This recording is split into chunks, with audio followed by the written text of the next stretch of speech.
Hello, friends, and welcome back to the channel. It's always beautiful to have you on the channel, to discuss various concepts. We've been taking our time to talk about pharmaceutical microbiology and, more importantly, the role of the microbiologist in the pharmaceutical industry. So, what role are microbiologists supposed to play? If you say an individual is a pharmaceutical microbiologist, what is his role? Now, chief among the roles of the pharmaceutical microbiologist is quality control. And quality control is very important in the production of pharmaceutical products. Whether it's ointments, whether it's oral suspensions, injection, parenteral medication, whatever it is, there is need for quality control. There is need to determine what is going to be the amount of microorganisms that will be allowed into the product or not even allowed at all. Because we begin to understand that there are sterile products and there are non-sterile products in your pharmaceutical products. So in your pharmaceutical products, you have products that want zero microorganisms. They want no microorganisms in those products.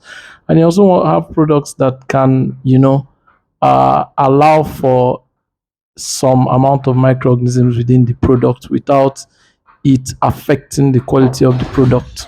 So when you have this kind of situation, you know that you are having this occurring and it affects the kind of product that you're going to have. So you realize that the microbiologist has quite a number of roles to play in this in the pharmaceutical industry, chief among which is quality control. Now, one of the chief things that the microbiology does in quality control is conducting microbial limit testing. And like I've said before, I said this in an earlier video, when you talk about microbial limit testing, that's MLT tests. You want to determine how much of microorganisms do you want within a particular product. Now, there are tests that can be done to determine if a product has any amount of microorganisms, whether it should or it should not. You have total aerobic microbial count, TMC, total aerobic microbial count. That's the total number of microorganisms that are present in that product, viable microorganisms. And it may not even only be the microorganisms, you may go as far as testing for the presence of spores within the product. So when these tests are carried out, you just take part of the sample and then you inoculate, you put on culture media and see if you're going to have any growth over a measured period of time. And then if you have growth, you enumerate, you count how many colonies do you have, and this gives you an idea of if organisms are present in that product or not. You can also do total yeast and mold count. So this is about fungi, if you want to know if fungi are present in these products. And you are doing this test because perhaps fungi should be there, perhaps they should not be there. You need to know. And if they should not be there and they are there, you know that that batch has a problem and has to be discarded. But if they are not, if they are supposed to be there, then you need to know what is the limit, what amount is acceptable in that product. Then sometimes you do specified microorganisms testing. For different kinds of products, you may have different kinds of organisms that maybe they are admissible. You could allow such amounts of products, such amounts of microorganisms in those products at particular levels. So also you have some products that you don't want to see any of such microorganisms. For an example, anything that is produced to really high standard, you don't want to see coliforms. You don't want to see Escherichia coli.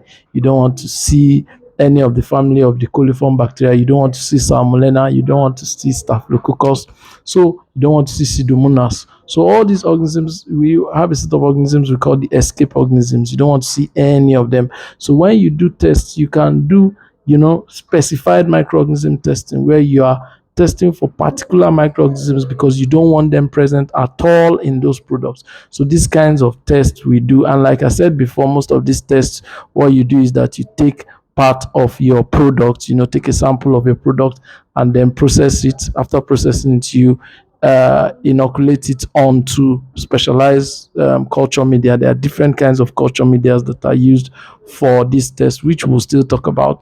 And then you try and see over a period of time whether you're going to have growth of organisms on these culture medias that have been inoculated with your pharmaceutical products. And if you have growth, then you enumerate and try to identify the organisms that are currently growing. So this is very important. You do them for powder tests, for tablets, for oral suspensions, for different kinds of products, for injections, all of these products that are pharmaceutical products. So that is a type or a part of quality control that the microbiologist does in the pharmaceutical industry. We are still going to talk about furthermore on our channel. Cheers and have a wonderful day. Remember to like, subscribe, send us a like, and have a beautiful day. Cheers.